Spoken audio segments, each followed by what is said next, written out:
미확인 비행물체 UFO. 대낮의 밝은 하늘에서는 납작한 비행자식처럼 보이고 밤하늘에서는 신비한 발광체처럼 보인다. 그들은 어디서 왔을까? 원하는 건 무엇일까? 현대의 발명품일까? 그렇다면 어떻게 원시시대 벽화에 그려져 있을까? 정말 연이나 기상관측용 기구라면 어떻게 지구의 다른 비행체들과 다른 식으로 움직일까? 오늘 이 시간에는 UFO에 대한 모든 궁금증을 풀어보도록 한다.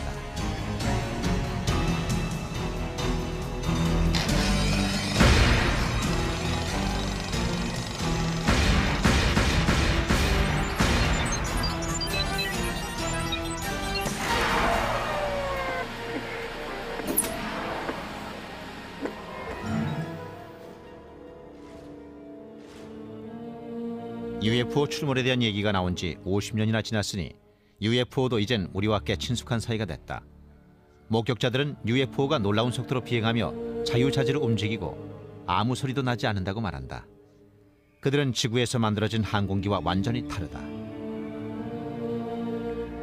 우리는 그 소리 없는 방문객들을 UFO, 즉 미확인 비행물체라 부른다. 그들은 지구 곳곳에서 찍은 사진에 예고 없이 등장한다. 하지만 과거 역사를 돌이켜보면 UFO가 아주 오래전부터 지구에 있었다는 놀라운 사실을 알게 된다. 인류의 조상들이 어두운 동굴에서 생활했던 12,000년 전부터 지구에 있었는지도 모른다. 원시인들이 기거했던 동굴벽에는 사냥꾼이나 사냥감으로 선호했던 동물의 그림이 그려져 있다. 그런데 최근 들어 다른 그림이 주목을 받고 있다. 프랑스와 스페인의 동굴에서 발견한 이 벽화들을 보면 사냥과 어울리지 않는 그림을 볼 수 있다. 모양이 아주 독특합니다. UFO나 비행 잡지처럼 보이는 경우도 자주 있고요. 그것들이 UFO라거나 특정 형태의 기구를 뜻하는 말은 아닙니다. 하지만 UFO처럼 지구가 아닌 다른 행성에서 왔을지도 모르는 물체와 비슷한 점을 갖고 있는 것 같습니다. 동굴에 살던 사람들이 벽화의 소재를 어디서 얻었을까요? 동굴의 벽화를 그리는 일은 쉽지 않았을 겁니다. 그러니까 일상생활에서 가장 중요한 일을 그림으로 그렸겠죠. 그런데 그런 그림은 한두 번에 그친 게 아닙니다. 원시인의 동굴 벽화에서 자주 발견할 수 있습니다. 문명이 발달함에 따라 인류는 동굴에서 벗어나 도시를 건설했다. 4천여 년 전 이집트의 투투모세 3세 시대 필경사들이 UFO를 봤다는 내용과 비슷한 기록을 남겼다.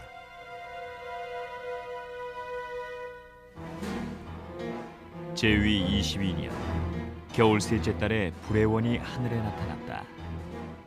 며칠 후 그 수가 늘더니 햇빛을 받아 그 빛이 하늘이 끝나는 곳까지 퍼져나갔다. 투투모세 3세의 왕실 기록, 기원전 1480년. 그로부터 1000년 후 젊은 알렉산더 대왕이 세계 정복길에 나섰다. 기원전 332년 알렉산더 대왕이 페니키아 시를 포위 공격하고 있을 때 하늘에 방패 모양의 은색 물체가 나타났다는 보고가 들어왔다. 사람들은 도시 성벽을 파괴하기 위해 누군가 빛기둥을 내린 거라고 생각했다.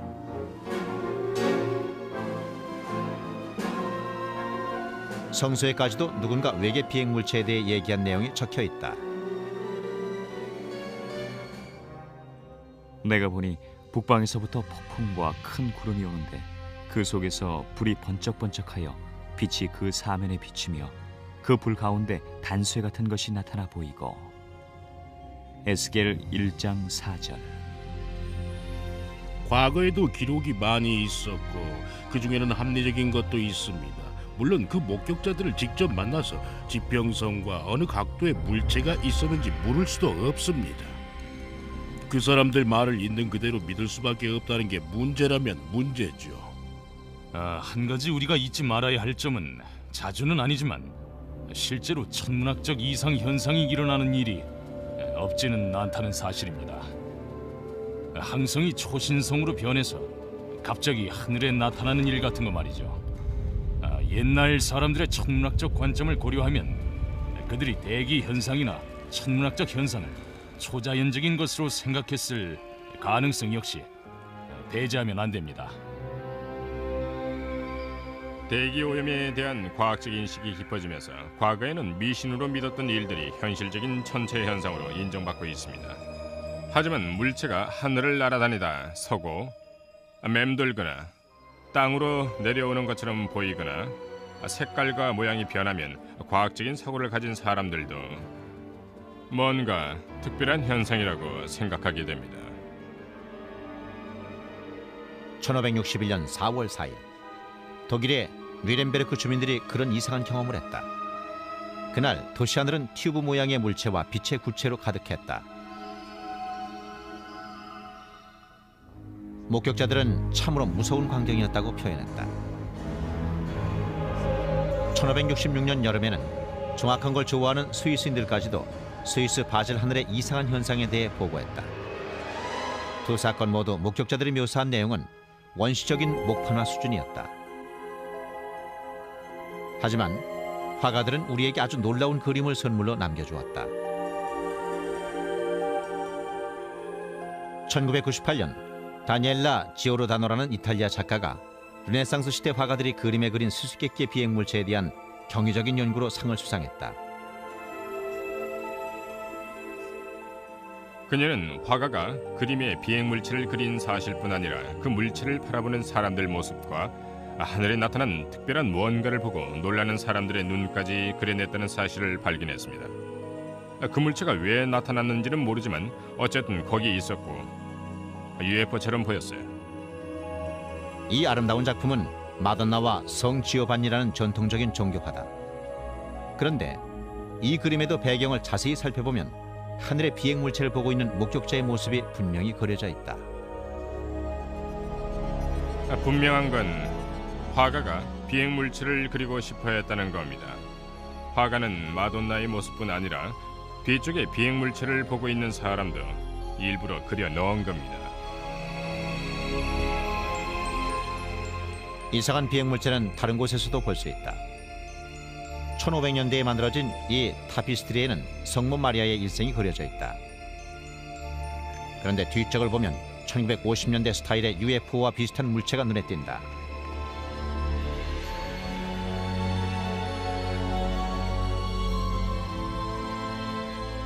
코소보에 있는 14세기 수도원에 있는 프레스코 벽화에도 비행물체로 보이는 그림이 그려져 있다.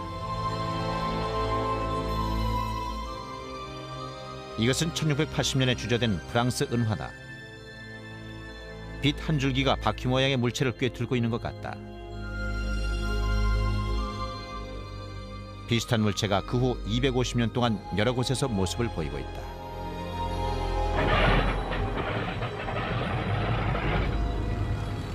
(1940년대) 2차 대전 참전 조종사들도 UFO 목격자의 긴 명단에 합류했다. 그들 중에는 전쟁이 끝난 후 자신이 겪었던 이상한 일들을 사람들에게 말한 조종사도 있다. 연합군과 독일 동맹군 모두 이상한 물체를 봤다고 보고했습니다. 비행기 날개 옆을 나란히 날기도 했답니다. 조종술도 뛰어난 것 같다고 했어요. 비행기가 그쪽으로 다가가면 그 물체도 함께 이동하며 날개와 거리를 유지하면서 아래 위로 비행했기 때문에 잡을 수가 없었답니다. 2차 대전에 참전했던 B-24 폭격기 조종사와 얘기를 해보았는데 한 번은 물체가 비행기 주변을 선회해서 모두들 그 즉시 죽을 걸로 생각했답니다. 그 물체가 비행기를 격추시킬 새로운 독일군 무기라고 생각했었으니까요. 실제로 발표했다는 기록도 있습니다. 그런데 총알이 그대로 통과했고 그 물체는 전혀 손상되지 않았답니다. 연합군 조종사들은 그 물체를 독일군 비밀 무기라고 생각했고 독일군은 연합군의 것이라고 생각했죠. 그러나 전쟁이 끝난 후 조사 결과 연합군이나 독일 동맹군 모두 그런 비행물체를 만들지 않았다는 사실이 밝혀졌다. 다른 누군가가 만든 것이다. 조종술도 아주 뛰어났답니다. 전쟁이 끝난 직후에도 그런 물체를 봤다는 얘기가 많이 나왔었죠. 당시에는 비행 접시라고 불렸습니다. 많은 사람들이 1947년 7월에 뉴멕시코주 로즈웰에 있는 비밀 미군 기지에서 미군들이 수수께끼의 비행 물체를 가까이서 봤다고 생각한다.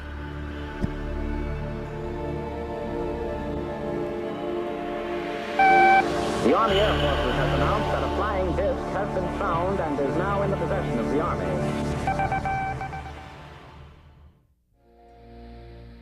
1945년 가을, 전쟁터에서 돌아온 미군들이 사람들의 대대적인 환영을 받았다. 전쟁의 공포를 겪은 사람들은 이제 교회로 발걸음을 돌렸고 베이비 붐이 일어나기 시작했다. 같은 시기 다른 새로운 시대가 문을 열었다. 그동안 뒷전에만 머물며 모두들 쉬쉬하고 있던 수수께끼의 비행물체가 무대 중앙으로 당당히 걸어나온 것이다. 침묵의 시대는 막을 내렸다. 현대의 UFO 목격담 열기는 단순하게 시작됐다. 시발점은 사진이나 레이더 같은 물리적인 증거가 아니라 때맞춰 등장한 한 남자의 이야기였다. 32살의 성공적인 사업가 키너스 아놀드는 어느 여름날 이상한 일을 목격했다. 그는 자기 비행기를 타고 다니며 소방기구를 파는 사람이었다. 1947년 6월 24일 화요일, 아놀드는 워싱턴주 캐스케이드 산맥에 있는 레이니어 산을 향해 날고 있었다. 대기는 부드럽고 맑았다. 9,200피트 상공에 다다랐을 때 그는 밝은 불빛을 보게 됐다. 아놀드는 레이니어 산 북쪽에서 이상한 비행물체 9대가 시속 1200마일의 속도로 날고 있는 것을 보았다.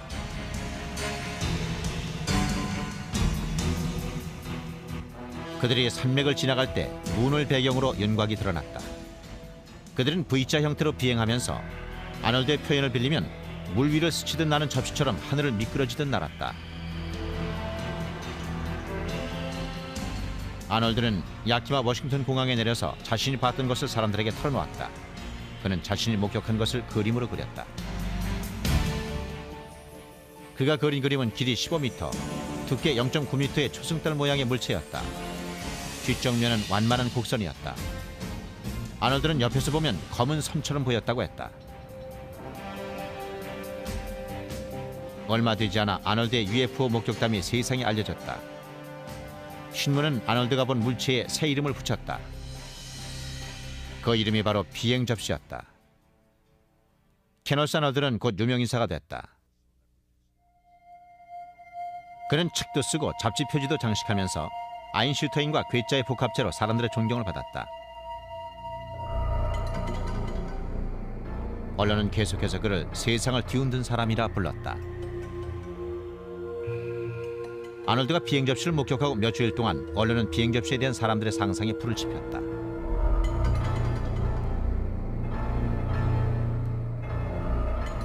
당시 유럽의 전후 재건축 계획인 마셜 플랜보다 비행 접시에 대해서 아는 사람들이 더 많았다. 그리고 UFO를 사람들 마음에 깊이 각인시켜줄 사건이 일어났다. 뉴멕시코주 로즈웰은 미국 남서부 황량한 곳에 자리 잡고 있었다. 로즈웰이란 이름은 지금도 UFO 추락과 정부의 은폐 조작으로 사람들 기억에 남아있다. 그 일은 로즈웰 추락 사건으로 불린다.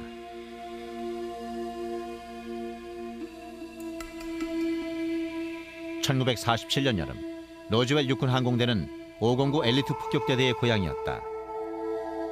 2차 대전 당시 히로시마와 나가사키까지 핵폭탄을 실어 날랐던 B-29가 이곳에서 발진했다. 이것은 비행 접시를 믿는 사람들에게 잊지 못할 장소가 됐다.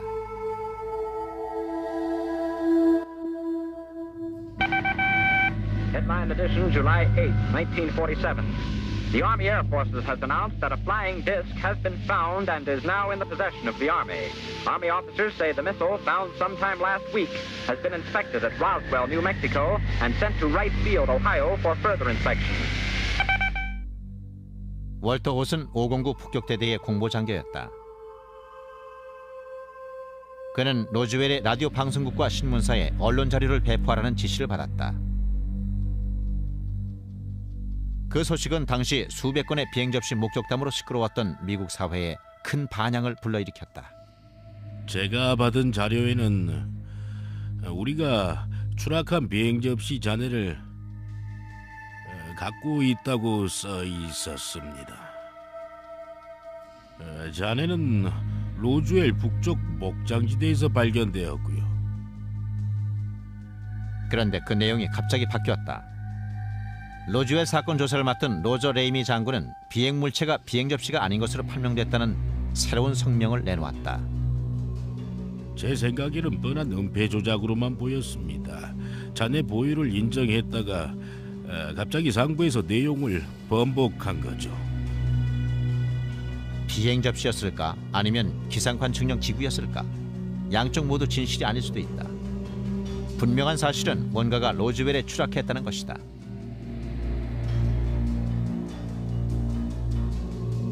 로즈웰 외곽에 있는 사막에 맥 브레절이란 목장주가 이상한 철제 잔해들을 발견했다.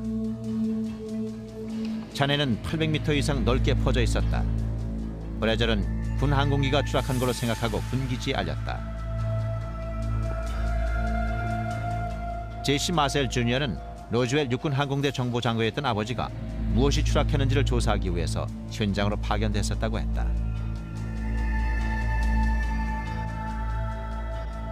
그날 밤 아버지가 집에 오셨는데 굉장히 흥분 상태였습니다. 아버지는 어머니와 저를 깨우시곤 이상한 걸 보여주시겠다고 했어요. 이건 비행 접시 잔해야 라고 하신 걸로 기억을 합니다.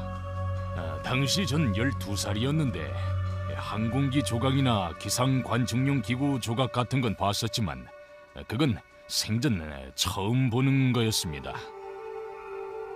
조각의 가장 흥미로운 부분은 I자 빔처럼 보이는 부분이었습니다. 불을 비춰보니까 I자 빔 안쪽에 무슨 상징 기호나 글자 같은 게 써 있는 것처럼 보였어요. 그걸 보고 저는 다른 행성에서 온 물건이라고 생각을 했었지요. 로즈웰 사건에 대해 책을 쓰려고 조사를 하는 동안 작가 케빈 랜드는 마셀 소령이 가져온 잔해에 대해 더 많은 걸 알게 됐다. 그건 얇은 금속 조각이었습니다. 주석판이나 동판이라고 부르는 사람도 있었습니다. 판을 공처럼 뭉쳐서 테이블에 떨어뜨리면 혼자서 펴지고 구겨진 흔적도 없었습니다. 랜드는 1947년에 신비한 잔해를 직접 만져봤다는 사람들과 만나 인터뷰했다. 조각을 똘똘 뭉쳐서 그걸 테이블 같은 곳에 떨어뜨리면 부딪히는 즉시 물처럼 넓게 펴졌습니다. 사람들이 그걸 집어서 칼로 잘라보려고도 해봤고 라이터로 태워보려고도 했지만 그 물체에 어떤 해도 입힐 수가 없었어요. 프랭키 로우의 아버지는 로즈웰 소방서의 부서장이었다. 프랭키가 12살 때 소방서를 방문했을 때 소방관들은 이상한 금속을 실험하고 있었다. 소방관들이 테이블 주위에 원을 그리고 둘러서서 그 물체를 갖고 놀았습니다. 마침 그게 제 쪽으로 와서 제가 그걸 집었어요. 그런 다음 앉아서 한동안 갖고 놀았습니다. 뭉쳐서 떨어뜨리며 놀았죠. 그런데 그걸 손에 집었을 때 손에 뭘 쥐었다는 느낌이 없었죠. 랜드는 추락 현장 청소 작업이 엄중한 경비하에 이루어졌고 경찰도 현장으로 들어갈 수 없었다는 증거를 발견했다. 제가 알아낸 바로는 추락 현장 주변 높은 곳에 소총병이 감시를 하고 있었고 사람들을 불어서 수레에 잔해를 실어서 한 군데에 모은 다음 트럭을 몰고 가서 실어 나왔답니다. 마지막에는 사람들이 기어다니며 눈에 보이는 모든 잔해 조각까지 모조리 긁어 모았던 것 같습니다. 두 번째 추락 현장에서는 훨씬 더 놀라운 것이 발견됐다는 소문도 나돌았다. 프랭키 로우의 아버지는 현장에 소방관들이 소환됐었다고 말했다. 그곳에서 그는 진짜 외계의 생명체로 보이는 것을 목격했다. 소방관들은 로즈웰 북부 48km 지점에 비행기가 추락한 줄 알고 불려갔습니다. 그런데 현장에 도착해보니 그건 비행기가 아니었어요. 아버지 말씀이 비행 접시였답니다. 그리고 그곳에 작은 사람들이 있었대요. 그중 한 명은 살아 있었고 땅바닥에 있는 2명은 뭔가에 덮여 있었답니다. 아버지가 보기엔 시체 자루 같은 거에 쌓여 있었다고 했어요. 그리고 한 명은 걸어 다니고 있었는데 다친 것 같진 않았다고 하셨어요. 케빈 랜들은 조사를 한 결과 무슨 일이 일어나는지에 대한 가설을 세웠다. 목격자들에 의하면 그 비행 물체는 로즈웰 육군 항공대에 있는 84번 경납고로 운반돼서 한동안 그곳에 있다가 여러 차례로 나뉘어서 로즈웰 밖으로 운반돼 나간 것 같습니다. 랜들은 외계인 시체가 든 상자와 비행 접시 천회들은 엄중한 경계 속에서 84번 경납고에 보관됐다가 다른 곳으로 이송된 후 2번 다시 볼 수가 없었다고 믿고 있다.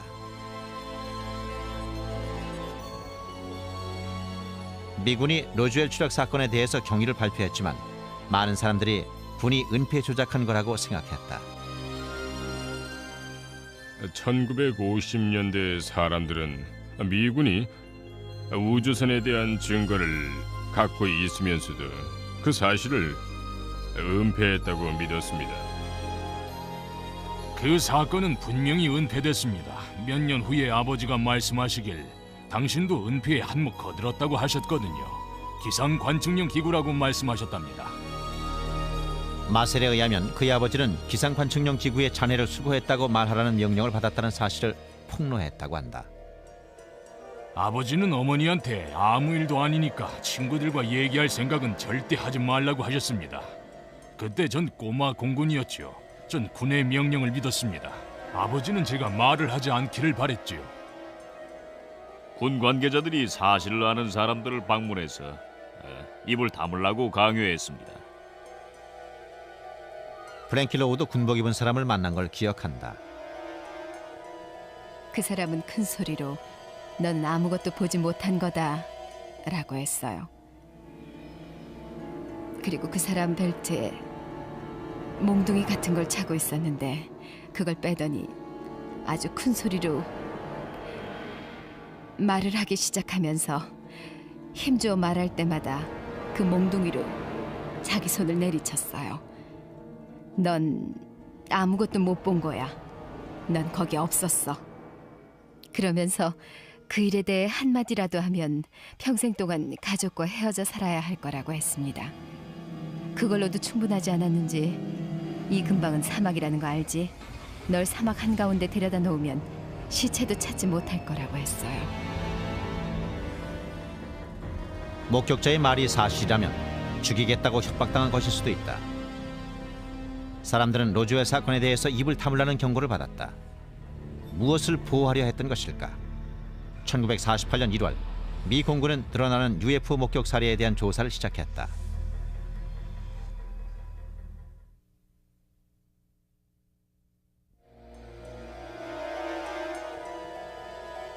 뉴멕시코주 로즈웰에 뭔가가 추락했다.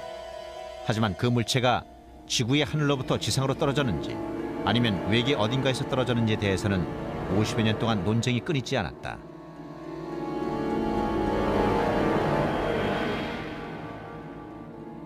미 공군의 주장처럼 그 물체가 진짜 기상 관측용 기구였을지도 모른다. 그렇다면 UFO 역사의 한 페이지는 다시 써야 할 것이다. 하지만 그 물체가 외계의 것이었다면 1947년 로즈웰에는 무슨 일로 왔던 것일까? 로즈웰 추락 사건 당시 뉴멕시코주는 무기 개발과 다양한 과학 실험이 행해지던 중심지였다.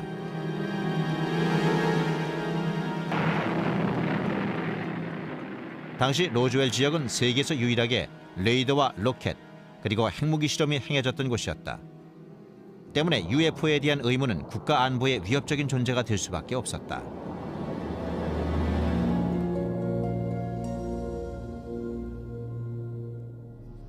(1948년 1월) 미 공군은 전후의 UFO 목격담 조사를 시작했다. 조사 작전의 암호명은 프로젝트 사인이었다. 조사팀은 10월 말에 모든 작업을 끝내고 놀라운 결론을 내렸다. 프로젝트 사인은 상황평가서라는 최종 보고서를 제출했는데 UFO가 행성 간 교통수단이라는 결론이 내려졌습니다. 당연히 그 보고서는 국방부에서 좋은 반응을 얻지 못했죠. 정부는 UFO가 행성 간 교통수단이라는 생각을 인정할 수 없었고 그래서 로즈웰 추락 사건을 은폐하려고 했었죠.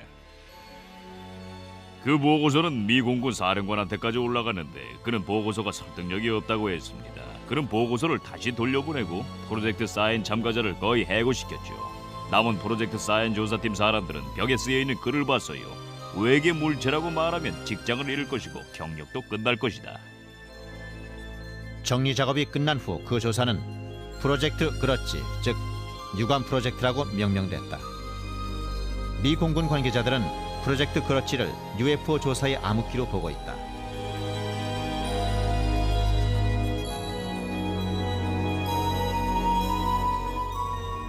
(1951년 8월) 텍사스 하늘에 V자 형태를 그리며 이동하는 물체들이 등장했다. 하지만 프로젝트 그렇지 조사팀은 그것이 도시 불빛에 반사된 새떼였다고 말했다.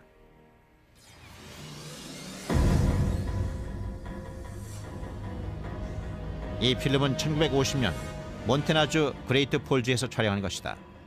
재분수의 연기 뒤로 밝고 하얀 점들이 움직이는 게 보인다. 사진작가는 그 물체들을 잘 닦은 은제품처럼 밝게 빛나는 금속 물체라고 묘사했다.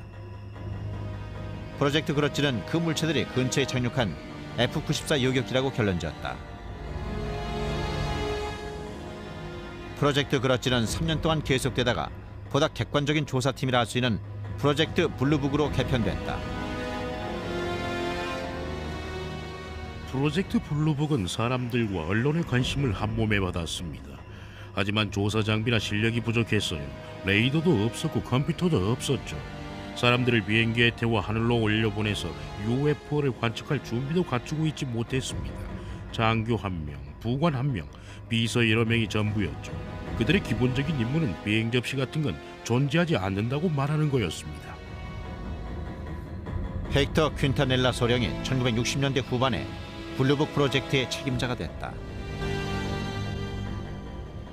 The objectives of the program are twofold. They're the same as they have been since 1953 when the regulation was written. First of all, to try to determine if the UFO phenomena presents a threat to the security of the United States.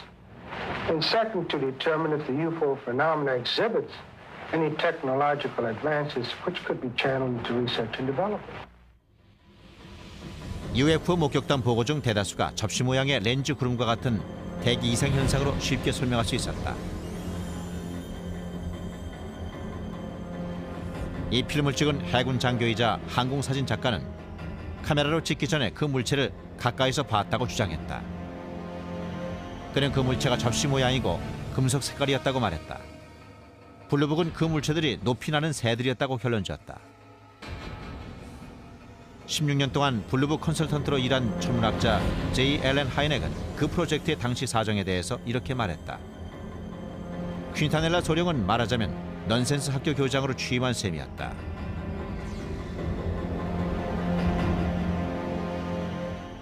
말이 많았던 블루북 프로젝트는 1966년 미시건에서의 놀라운 목격 사건이 늪지가스로 판명되면서 그 수명을 다하기 시작했다.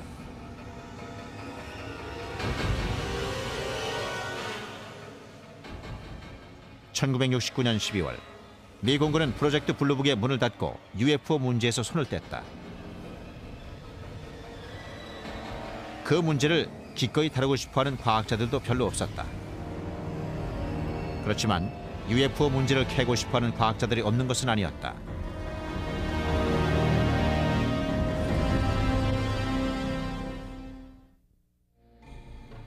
미 공군이 로즈웰 사건은 기상 관측용 기구가 추락한 것뿐이라는 설명을 고수하는 동안 TV 방송사들은 우주선을 보고 싶어서 하늘을 쳐다보는 사람들의 모습을 화면에 담았다.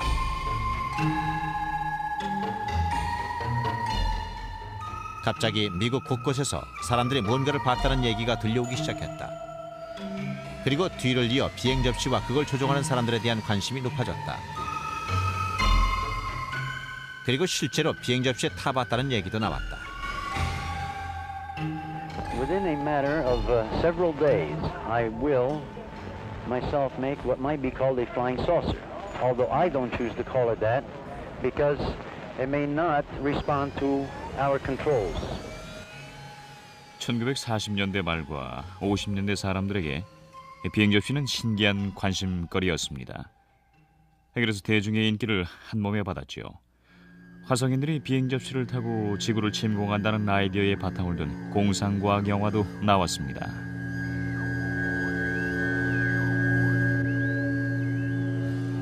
인기 있는 잡지들이 때를 맞춰 신문 가판대를 차지해 시류에 편승한 돈벌이에 나서면서 UFO 전설을 널리 퍼뜨렸다. 비행 접시 전설 뒤에 있었던 남자는 칠판인 레이먼드 팔머였다. 팔머는 젊었을 때 여러 차례 부상을 당해서 몸이 온전하지 않았습니다. 곱치라고 해도 틀린 말은 아니었을 겁니다. 그에겐 사람들을 끌어들이는 능력이 있었습니다. 그는 사람들을 놀리는 걸 좋아했죠.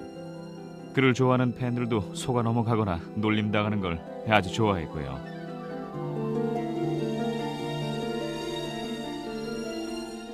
(1950년대) UFO에 대한 얘기를 퍼뜨리는 데 일조한 것은 후에 비행 접시 잡지로 이름을 바꾼 팔머의 페이트지였다. 우주 공간을 건너오는 우주선 그림의 표지를 화려하게 장식했다. UFO의 이미지가 정착된 것도 이 잡지에서였다. 이제는 누구나 UFO가 외계에서 온 비행 접시라는 걸 알게 됐다. 1950년대 UFO 열풍의 뒤를 이어 소위 피접촉자 운동이 일어났다. 피접촉자란 우주인들과 만났다고 주장하는 사람들을 뜻했다. I was aboard a flying saucer in the Nevada desert on 11 different occasions. I was taken into this monstrous saucer by one of the men and confronted with a lady captain. Beautiful complexion, beautiful appearing woman, and they're peaceful people. They mean no harm to us. They come down here to investigate what's going on Earth, and they certainly convinced me that they're peaceful, and they come from another planet they call Clarion. They told me there was life on Mars and that there were life on other planets as well, and all planets except Earth had interplanetary means of travel. 피접촉자 운동을 시작한 사람은 폴란드 출신으로 스스로 철학자라 일컫는 조지 아담스키란 남자였다. 그의 책 비행 접시가 착륙했다에서 아담스키는 1952년 캘리포니아 남쪽 사막에 착륙한 비행 접시를 만났다고 주장했다. I was picked up on a desert in California desert, and I was taken to the mothership and they were flown around, not too close to the moon, but with instruments. Similar, you might say, except it wasn't a camera, it was a regular sort of a telescopic instruments that we were able to see what was on the moon on the other side of it. See? 아담스키의 책에는 금성에서 온 오손이란 이름의 남자와의 만남이 자세히 쓰여 있었다. 그를 태워간 정찰선의 사진도 실려 있었다. 아담스키의 책에는 계속 고조되고 있던 미국과 소련의 긴장 상태 같은 1950년대의 정치 상황도 그대로 반영돼 있었다.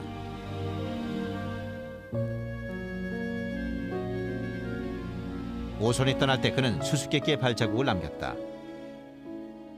조지 아담스키는 그 발자국에 지구의 핵실험 중단을 바라는 중요한 메시지가 담겨 있다고 했다. 몇몇 피접촉자의 이야기는 피하기 힘든 핵 재앙으로부터의 탈출로를 약속하는 것처럼 느껴지기도 했다. 외계인들은 천사처럼 평화로운 행성에서 왔고 그들은 전쟁과 핵실험을 막고 싶어 했다. The gentleman who escorted me through the craft, and I would like to show it and describe it. This gentleman, he appeared almost as I am, except that he was about 5 feet 10 inches tall, weighing about 150 to 155 pounds, and they all appeared about that same size, including the lady. 조지 아담스키는 토성과 화성에서 온 아름다운 우주인들과의 만남에 대한 책을 2권 더 출간했다. 그는 자신을 초대했던 정찰선과 금성에서 온 로봇 조종사에 대한 가정용 영화까지 찍었다.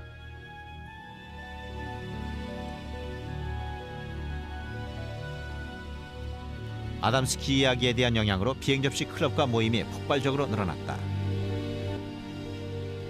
1950년대 내내 비행 접시 열기가 계속되면서 사람들은 클럽을 결성하기 시작했습니다. 취미가 같은 사람들이 모인 일종의 동호인 클럽이었죠. UFO의 신비한 면이나 특히 외계인과 만났다고 주장하는 사람들 이야기에 대해 관심이 많은 사람들이 모임을 만들었습니다. 수많은 피접촉자들이 모여서 대규모 비행 접시 페스티벌을 열었다. 1954년 3월 캘리포니아주 자이언트 록에서 열린 페스티벌에는 5천 명이 넘는 외계 신봉자들이 모였다.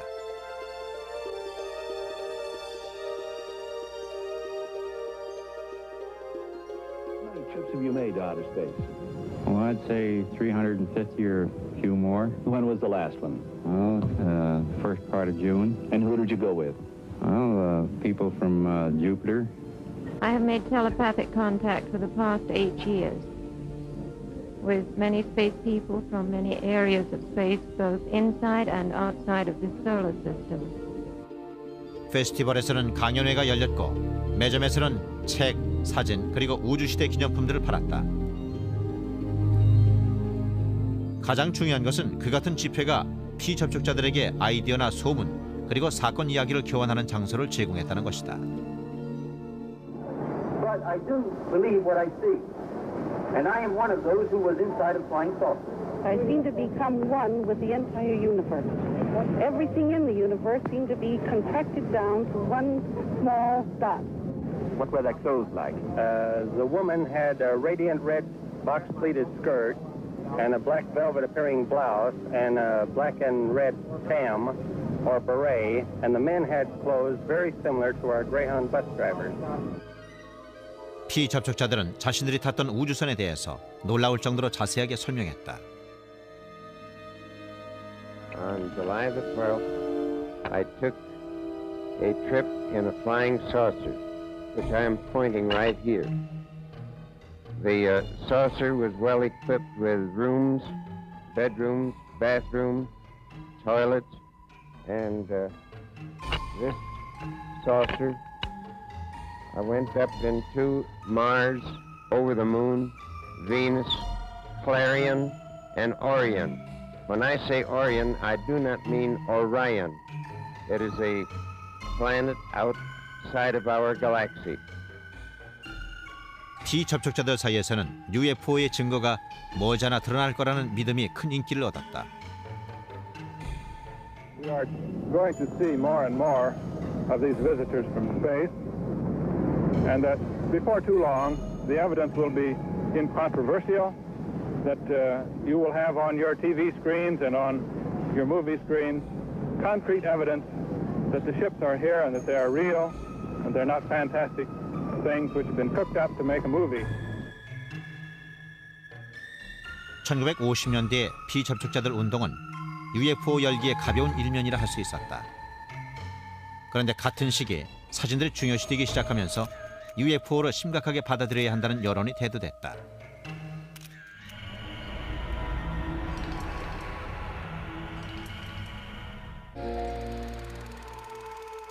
UFO는 둥글다. 시가 모양이거나 원통 모양이다. 어떤 것들은 스테인리스 스틸로 만들어진 것처럼 매끄럽고 윤기가 난다. 외계의 주철을 볼트로 쥐어놓은 것처럼 보이는 것도 있었다. 밤에는 빛을 깜빡이는 것으로 묘사되고 있다. 그들은 아무런 경고 없이 나타나 주위를 맴돌다 사라진다. 대부분의 UFO 필름이나 사진은 자연현상이나 속임수로 판명됐다.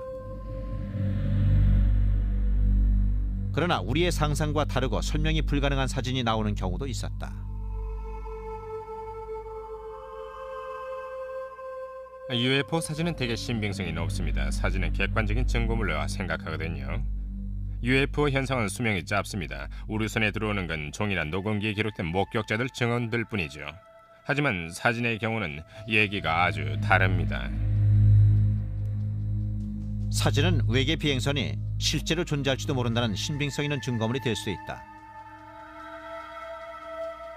UFO 학자들이 한낮의 접시라고 부르는 물체에 대한 가장 설득력 있는 증거 중에는 사진들이 많다. 이 사진은 1952년 7월 29일에 조지 스톡이 뉴저지주 파세이게 있는 자신의 상점 밖에서 찍은 것이다. 스톡은 오후 4시 30분에 밖에서 일을 하다가 머리 위로 이상한 게 지나가는 걸 봤다고 보고했다. 그는 값싼 일반 카메라로 바닥이 금속으로 되어 있는 것처럼 보이는 접시 모양의 물체를 찍었다.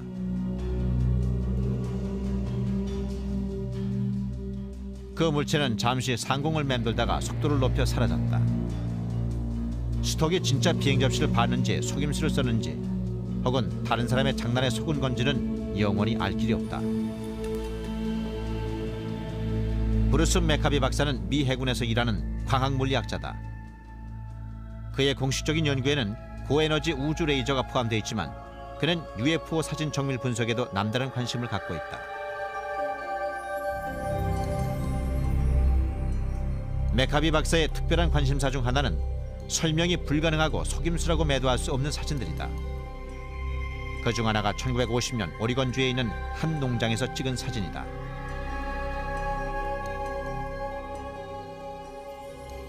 이 두 장의 사진은 1950년 오리건주 맥민빌에서 농부 부부가 찍은 겁니다.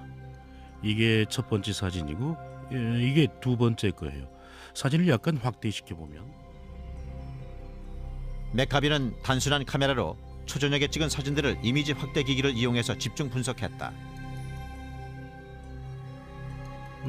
여기 타원형 물체가 보이시죠? 위에 뭔가 약간 돌출되어 있는 것 같습니다. 이건 분명 속임수거나 진짜 중 하나입니다. 그 중간은 없어요. 자세히 들여다보면 새나 비행기도 아니고 슈퍼맨도 아니라는 걸 분명히 알 수 있습니다. 그럼 다음 질문은 이게 뭐냐는 거죠. 이쪽을 보면 보일 겁니다. 전선 같은 게 보입니다. 물체 바로 위에 있어요. 다시 확대해 볼까요? 이제 문제는 전선 아래 매달린 게 오리건의 사진을 정밀 분석한 결과 맥카비는 사람들 눈을 속이는 물체를 매달고 있는 줄이나 선과는 전혀 다른 미세한 긁힘 자국을 찾아냈다. 아무도 물체와 연결되어 있는 줄을 찾아내지 못했습니다.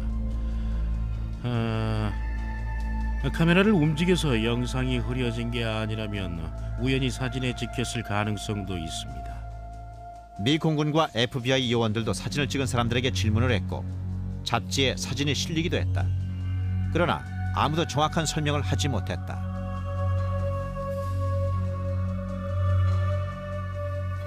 이 사진은 UFO를 찍은 사진 중 가장 설득력 있는 사진에 속한다. 이것은 1958년에 브라질 해안에서 일하던 브라질 정부 연구팀이 찍은 것이다. 배에 타고 있던 브라질 해군 사진사가 다른 사람들과 함께 있다가 토성처럼 주위에 링이 있는 물체를 봤습니다. 그 물체는 섬 쪽으로 트린데이드 섬 가까이 날아가서는 섬 주위를 돌더니 멀리 사라졌습니다. 사진사는 너댓 장의 스냅 사진을 찍었어요. 그걸 본 목격자도 수십 명이나 됐고요.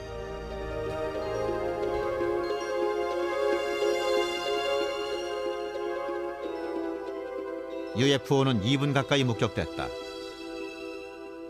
처음에 그 물체는 섬 가까이 접근했다가 산 뒤쪽으로 사라졌다.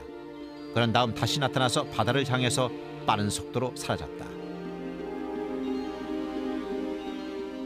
그건 누군가 만든 게 분명합니다. 하지만 지구상에 있는 어떤 물체와도 닮지 않았어요. 사진을 찍는 걸 본 사람들도 많이 있었습니다. 그런 이유에서 그 사진들은 아주 특별합니다. UFO가 누군가의 기술력으로 만든 거라는 사실을 말해주고 있으니까요. 그건 목격자가 많은 경우입니다. 과학자들도 있었고 전문적인 사진사도 있었어요. 사진도 여러 장이고요.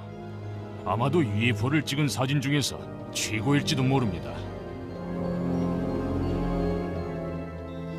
사진이 찍혀진 직후 주설리노 쿠버책 브라질 대통령은 그 사진을 언론에 공개하라는 지시를 내렸다. 그의 행동은 공식적인 UFO 조사가 비밀리에 진행되는 미국과 좋은 대조를 이루었다. 은폐의 시작은 1947년 로즈웰 사건이었다. 요즘도 정부에 기록 열람을 요청하면 거부당한다. 공개된 서류들도 특별한 이유 없이 삭제된 부분이 많다. 많은 사람들이 정부가 사실을 은폐하고 있으며 미확인 비행 물체가 지구가 아닌 어딘가에서 왔을지도 모른다는 결론을 내린다 해도 놀랄 일은 아니다.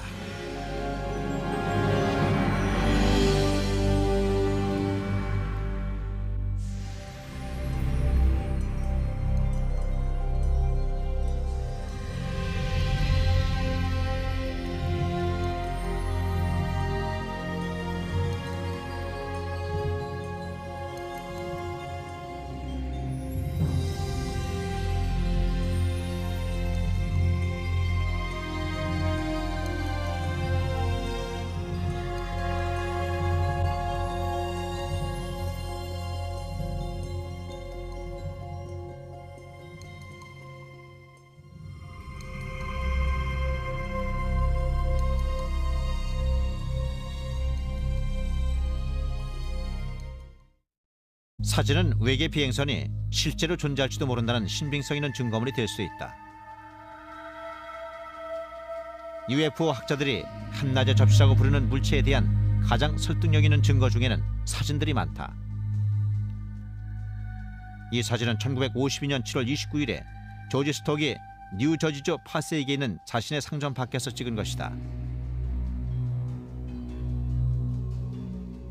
스톡은 오후 4시 30분에 밖에서 일을 하다가 머리 위로 이상한 게 지나가는 걸 봤다고 보고했다. 그는 값싼 일반 카메라로 바닥이 금속으로 되어 있는 것처럼 보이는 접시 모양의 물체를 찍었다.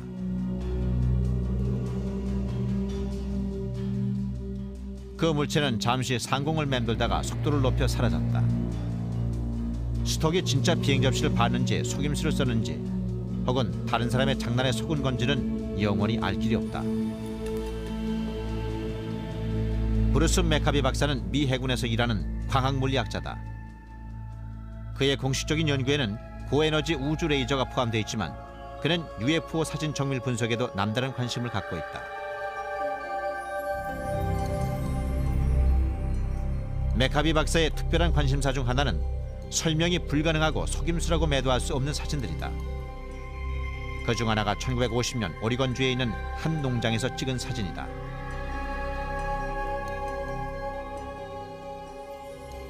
이 두 장의 사진은 1950년 오리건주 맥민빌에서 농부 부부가 찍은 겁니다. 이게 첫 번째 사진이고 이게 두 번째 거예요. 사진을 약간 확대시켜 보면 맥카비는 단순한 카메라로 초저녁에 찍은 사진들을 이미지 확대 기기를 이용해서 집중 분석했다.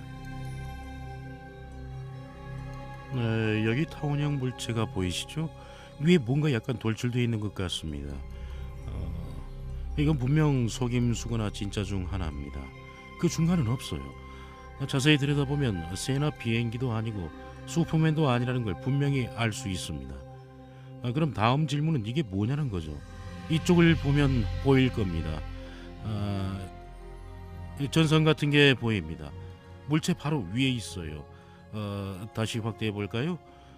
이제 문제는 전선 아래 매달린 게 오리건의 사진을 정밀 분석한 결과 맥카비는 사람들 눈을 속이는 물체를 매달고 있는 줄이나 선과는 전혀 다른 미세한 긁힘 자국을 찾아냈다. 아무도 물체와 연결되어 있는 줄을 찾아내지 못했습니다. 카메라를 움직여서 영상이 흐려진 게 아니라면 우연히 사진에 찍혔을 가능성. 철학자라 일컫는 조지 아담스키란 남자였다. 그의 책 비행 접시가 착륙했다 해서 아담스키는 1952년 캘리포니아 남쪽 사막에 착륙한 비행 접시를 만났다고 주장했다. I was picked up on a desert in California desert, and I was taken to the mothership and were flown around, not too close to the moon, but with instruments, similar you might say, except it wasn't a camera, it was a regular sort of a telescopic instruments that we were able to see what was on the moon on the other side of it. See? 아담스키의 책에는 금성에서 온 오손이란 이름의 남자와의 만남이 자세히 쓰여 있었다. 그를 태워간 정찰선의 사진도 실려 있었다. 아담스키의 체계는 계속 고조되고 있던 미국과 소련의 긴장 상태 같은 1950년대의 정치 상황도 그대로 반영돼 있었다.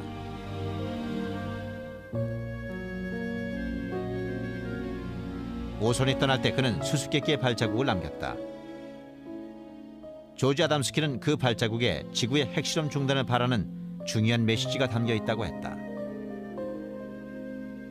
몇몇 피접촉자의 이야기는 피하기 힘든 핵 재앙으로부터의 탈출로를 약속하는 것처럼 느껴지기도 했다. 외계인들은 천사처럼 평화로운 행성에서 왔고 그들은 전쟁과 핵실험을 막고 싶어 했다.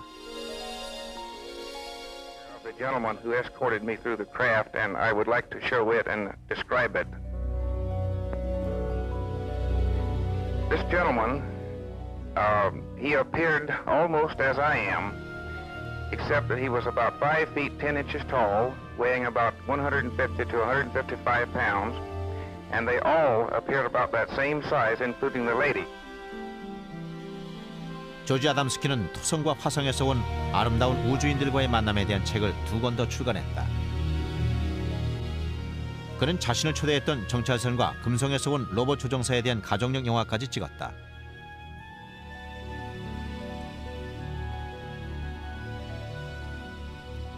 아담스키 이야기에 대한 영향으로 비행접시 클럽과 모임이 폭발적으로 늘어났다. 1950년대 내내 비행접시 열기가 계속되면서 사람들은 클럽을 결성하기 시작했습니다. 취미가 같은 사람들이 모인 일종의 동호인 클럽이었죠. UFO의 신비한 면이나 특히 외계인과 만났다고 주장하는 사람들 이야기에 대해 관심이 많은 사람들이 모임을 만들었습니다. 수많은 피접촉자들이 모여서 대규모 비행접시 페스티벌을 열었다. 1954년 3월 캘리포니아주 자이언트 록에서 열린 페스티벌에는 5,000명이 넘는 외계 신봉자들이 모였다. Same as they have been since 1953 when the regulation was written. First of all, to try to determine if the UFO phenomena presents a threat to the security of the United States. And second, to determine if the UFO phenomena exhibits any technological advances which could be channeled into research and development. UFO 목격담 보고 중 대다수가 접시 모양의 렌즈 구름과 같은 대기 이상 현상으로 쉽게 설명할 수 있었다. 이 필름을 찍은 해군 장교이자 항공사진 작가는 카메라로 찍기 전에 그 물체를 가까이서 봤다고 주장했다. 그는 그 물체가 접시 모양이고 금속 색깔이었다고 말했다. 블루북은 그 물체들이 높이 나는 새들이었다고 결론지었다. 16년 동안 블루북 컨설턴트로 일한 천문학자 J. 앨런 하이넥은 그 프로젝트의 당시 사정에 대해서 이렇게 말했다. 퀸타넬라 소령은 말하자면 넌센스 학교 교장으로 취임한 셈이었다.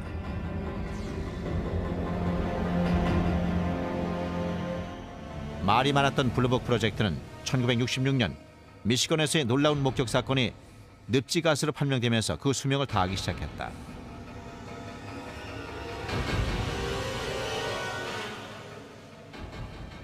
(1969년 12월) 미 공군은 프로젝트 블루북의 문을 닫고 UFO 문제에서 손을 뗐다. 그 문제를 기꺼이 다루고 싶어하는 과학자들도 별로 없었다. 그렇지만 UFO 문제를 캐고 싶어하는 과학자들이 없는 것은 아니었다.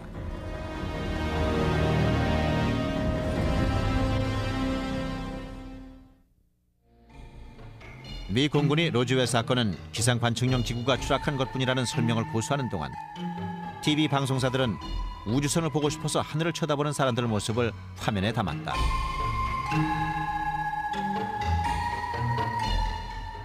갑자기 미국 곳곳에서 사람들이 뭔가를 봤다는 얘기가 들려오기 시작했다.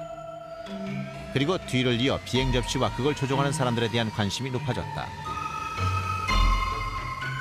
그리고 실제로 비행 접시에 타봤다는 얘기도 나왔다. Within a matter of several days, I will myself make what might be called a flying saucer, although I don't choose to call it that because it may not respond to our controls. 1940년대 말과 50년대 사람들에게 비행 접시는 신기한 관심거리였습니다. 그래서 대중의 인기를 한몸에 받았죠. 화성인들이 비행 접시를 타고 지구를 침공한다는 아이디어에 바탕을 둔 공상과학 영화도 나왔습니다.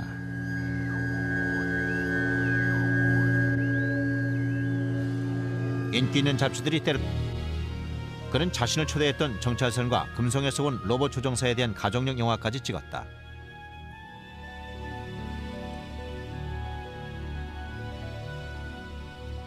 아담스키 이야기에 대한 영향으로 비행 접시 클럽과 모임이 폭발적으로 늘어났다. 1950년대 내내 비행 접시 열기가 계속되면서 사람들은 클럽을 결성하기 시작했습니다. 취미가 같은 사람들이 모인 일종의 동호인 클럽이었죠. UFO의 신비한 면이나 특히 외계인과 만났다고 주장하는 사람들 이야기에 대해 관심이 많은 사람들이 모임을 만들었습니다. 수많은 피접촉자들이 모여서 대규모 비행 접시 페스티벌을 열었다. 1954년 3월 캘리포니아주 자이언트 록에서 열린 페스티벌에는 5,000명이 넘는 외계 신봉자들이 모였다.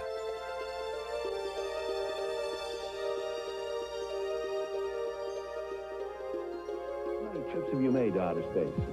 Well, I'd say 350 or a few more. When was the last one? Well, first part of June. And who did you go with? Well, people from Jupiter. I have made telepathic contact for the past 8 years with many space people from many areas of space, both inside and outside of the solar system. 페스티벌에서는 강연회가 열렸고 매점에서는 책, 사진 그리고 우주시대 기념품들을 팔았다.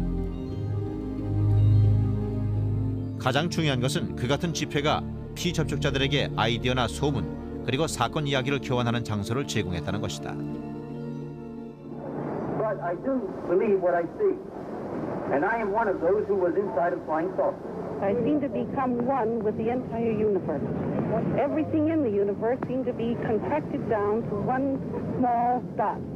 What were their clothes like? The woman had a radiant red box-pleated skirt and a black velvet-appearing blouse and a black and red tam or beret, and the men had clothes very similar to our Greyhound bus drivers.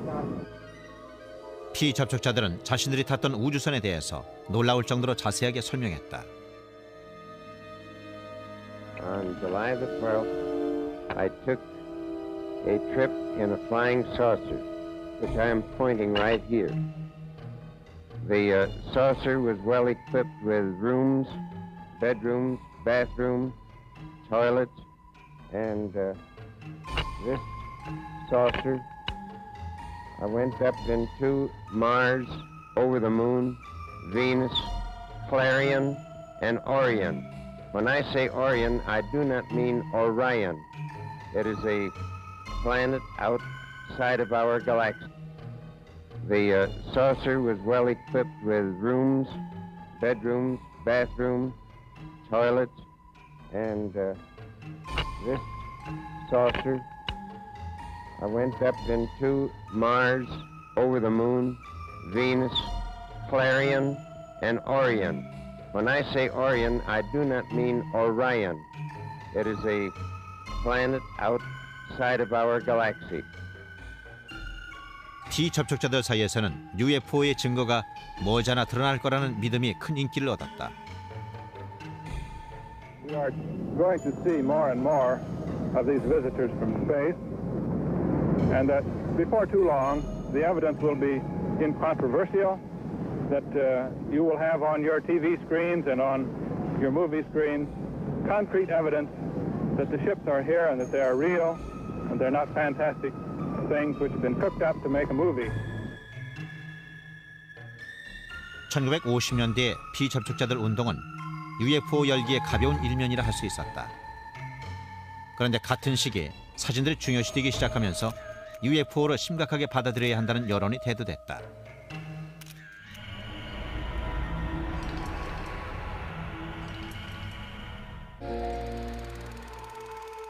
UFO는 둥글다. 시가 모양이거나 원통 모양이다. 어떤 것들은 스테인리스 스틸로 만들어진 것처럼 매끄럽고 윤기가 난다.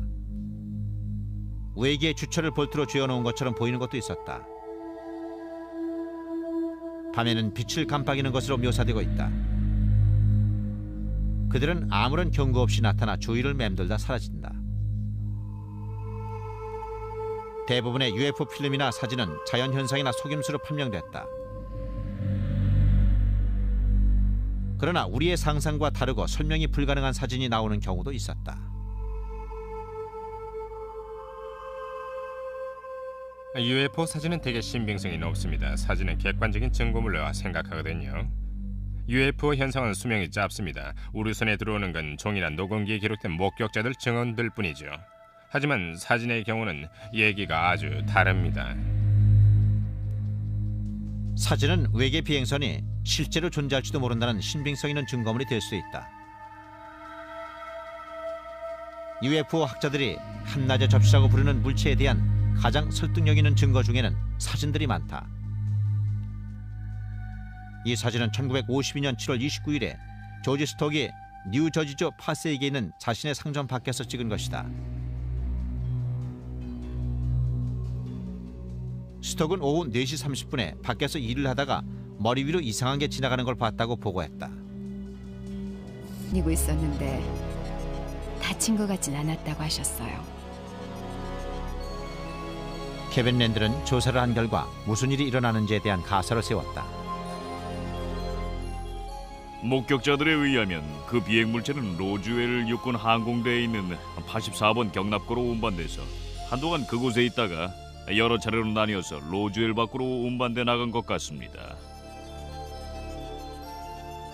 랜들은 외계인 시체가 든 상자와 비행 접시 잔해들은 엄중한 경계 속에서 84번 경납고에 보관됐다가 다른 곳으로 이송된 후 두 번 다시 볼 수가 없었다고 믿고 있다.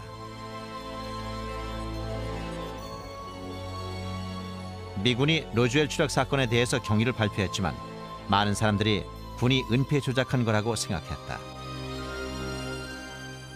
1950년대 사람들은 미군이 우주선에 대한 증거를 갖고 있으면서도 그 사실을 은폐했다고 믿었습니다.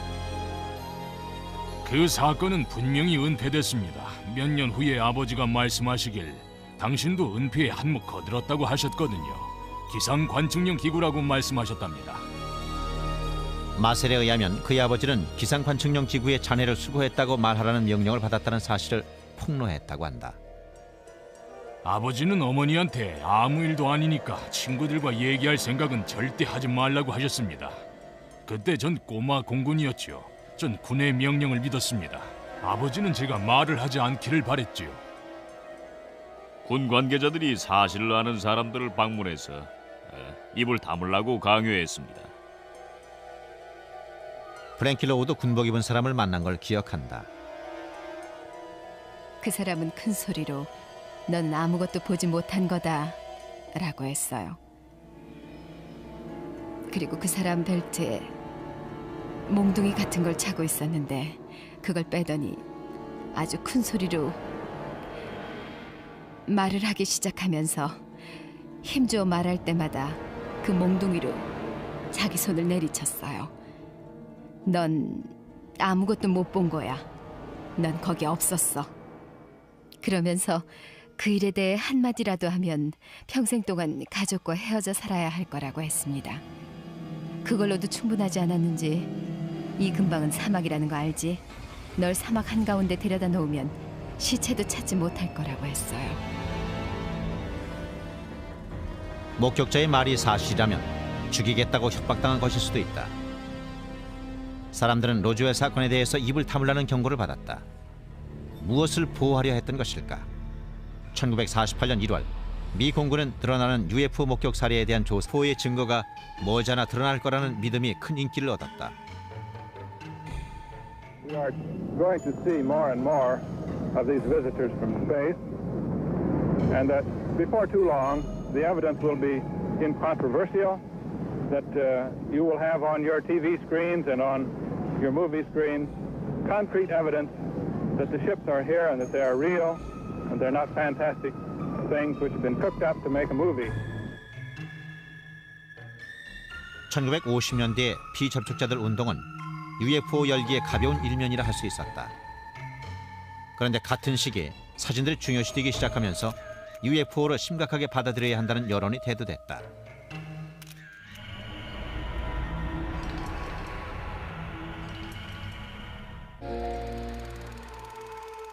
UFO는 둥글다. 시가 모양이거나 원통 모양이다. 어떤 것들은 스테인리스 스틸로 만들어진 것처럼 매끄럽고 윤기가 난다. 외계의 주철을 볼트로 쥐어놓은 것처럼 보이는 것도 있었다. 밤에는 빛을 깜빡이는 것으로 묘사되고 있다. 그들은 아무런 경고 없이 나타나 주위를 맴돌다 사라진다. 대부분의 UFO 필름이나 사진은 자연현상이나 속임수로 판명됐다. 그러나 우리의 상상과 다르고 설명이 불가능한 사진이 나오는 경우도 있었다. UFO 사진은 대개 신빙성이 높습니다. 사진은 객관적인 증거물로 생각하거든요. UFO 현상은 수명이 짧습니다. 우리 손에 들어오는 건 종이나 녹음기에 기록된 목격자들 증언들 뿐이죠. 하지만 사진의 경우는 얘기가 아주 다릅니다. 사진은 외계 비행선이 실제로 존재할지도 모른다는 신빙성 있는 증거물이 될 수 있다. UFO 학자들이 한낮의 접시라고 부르는 물체에 대한 가장 설득력 있는 증거 중에는 사진들이 많다. 이 사진은 1952년 7월 29일에 조지 스톡이 뉴저지주 파세이에 있는 자신의 상점 밖에서 찍은 것이다. 스톡은 오후 4시 30분에 밖에서 일을 하다가 머리 위로 이상한 게 지나가는 걸 봤다고 보고했다. 그는 값싼 일반 카메라로 바닥이 금속으로 되어 있는 것처럼 보이는 접시 모양의 물체를 찍었다.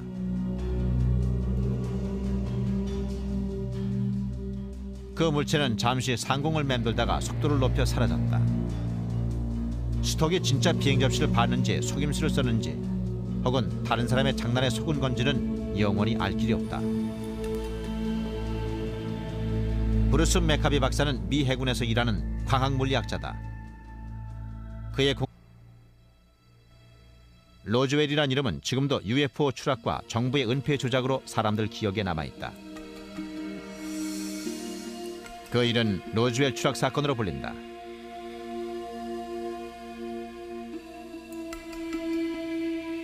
(1947년) 여름 로즈웰 육군 항공대는 509 엘리트 폭격대대의 고향이었다. 2차 대전 당시 히로시마와 나가사키까지 핵폭탄을 실어 날랐던 B-29가 이곳에서 발진했다. 이것은 비행 접시를 믿는 사람들에게 잊지 못할 장소가 됐다.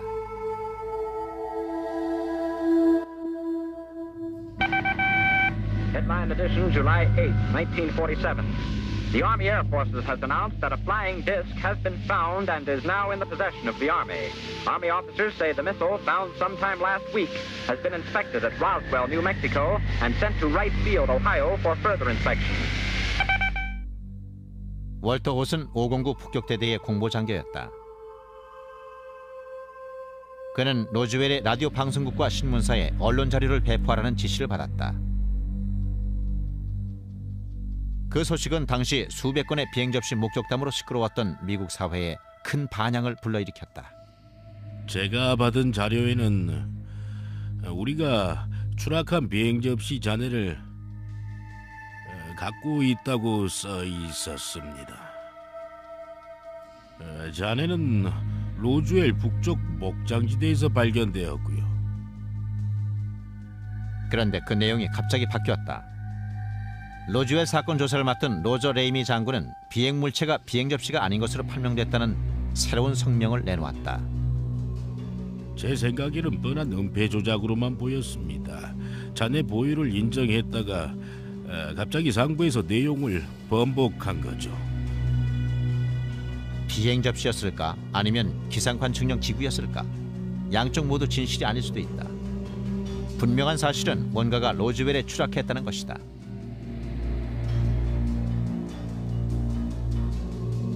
로즈웰 외곽에 있는 사막에 맥 브레절이란 목장주가 이상한 철제 잔해들을 발견했다.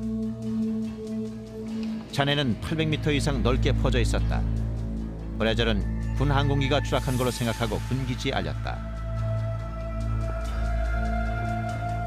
제시 마셀 주니어는 로즈웰 육군 항공대 정보장교였던 아버지가 무엇이 추락했는지를 조사하기 위해서 현장으로 파견됐었다고 했다.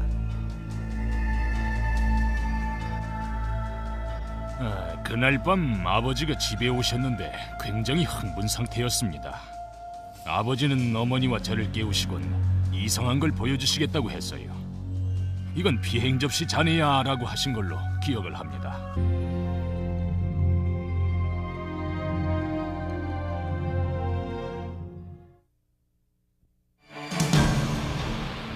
미확인 비행물체 UFO. 대낮의 밝은 하늘에서는 납작한 비행 접시처럼 보이고 밤하늘에서는 신비한 발광체처럼 보인다. 그들은 어디서 왔을까? 원하는 건 무엇일까?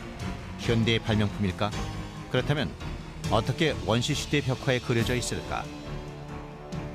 정말 연이나 기상관측용 기구라면 어떻게 지구의 다른 비행체들과 다른 식으로 움직일까? 오늘 이 시간에는 UFO에 대한 모든 궁금증을 풀어보도록 합니다.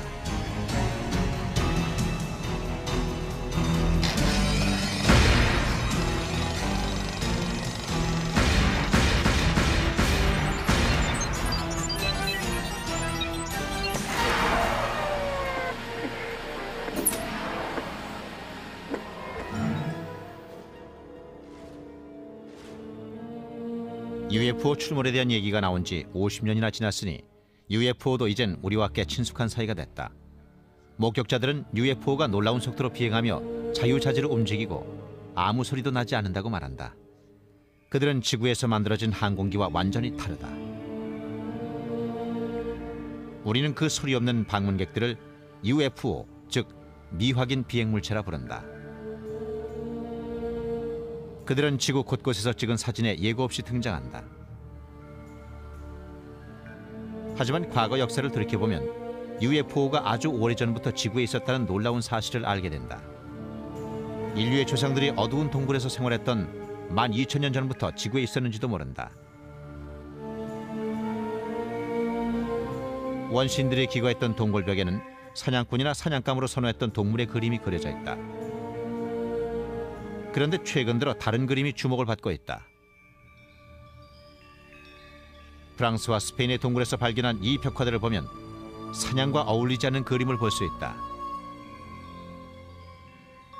모양이 아주 독특합니다. UFO나 비행 접시처럼 보이는 경우도 자주 있고요.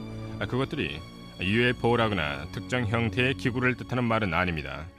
하지만 UFO처럼 지구가 아닌 다른 행성에서 왔을지도 모르는 물체와 비슷한 점을 갖고 있는 것 같습니다. 동굴에 살던 사람들이 벽화의 소재를 어디서 얻었을까요? 동굴의 벽화를 그리는 일은 쉽지 않았을 겁니다. 그러니까 일상생활에서 가장 중요한 일을 그림으로 그렸겠죠. 그런데 그런 그림은 한두 번에 그친 게 아닙니다. 원시인의 동굴 벽화에서 자주 발견할 수 있습니다. 문명이 발달함에 따라 인류는 동굴에서 벗어나 했었죠. 그 보고서는 미 공군 사령관한테까지 올라갔는데 그는 보고서가 설득력이 없다고 했습니다. 그는 보고서를 다시 돌려보내고 프로젝트 사인 참가자를 거의 해고시켰죠. 남은 프로젝트 사인 조사팀 사람들은 벽에 쓰여있는 글을 봤어요. 외계 물체라고 말하면 직장을 잃을 것이고 경력도 끝날 것이다. 정리 작업이 끝난 후 그 조사는 프로젝트 그렇지, 즉 유관 프로젝트라고 명명됐다. 미 공군 관계자들은 프로젝트 그렇지를 UFO 조사의 암흑기로 보고 있다.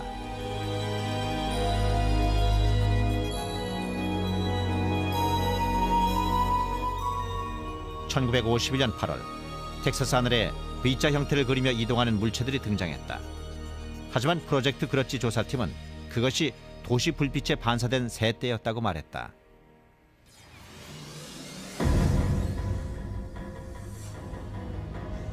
이 필름은 1950년 몬태나주 그레이트 폴즈에서 촬영한 것이다.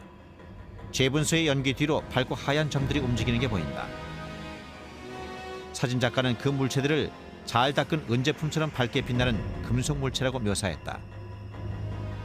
프로젝트 그렇지는 그 물체들이 근처에 착륙한 F-94 요격기라고 결론지었다.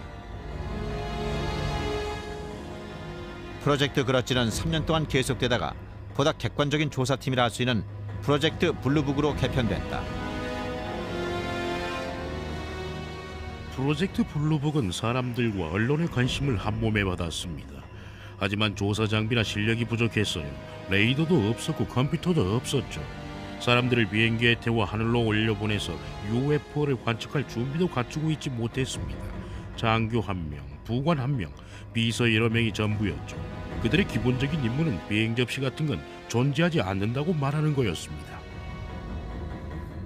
헥터 퀸타넬라 소령이 1960년대 후반에 블루북 프로젝트의 책임자가 됐다. The objectives of the program are twofold. They're the same as they have been since 1953 when the regulation was written. First of all, to try to determine if the UFO phenomena presents a threat to the security of the United States.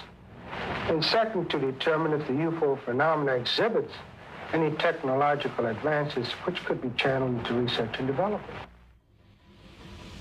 UFO 목격담 보고 중 대다수가 접시 모양의 렌즈 구름과 같은 대기 이상 현상으로 쉽게 설명할 수 있었다. 이 필름을 찍은 해군 장교이자 항공사진 작가는 카메라로 찍기 전에 그 물체를 가까이서 봤다고 주장했다. 그는 그 물체가 접시 모양이고 금속 색깔이었다고 말했다. 블루북은 그 물체들이 높이 나는 새들이었다고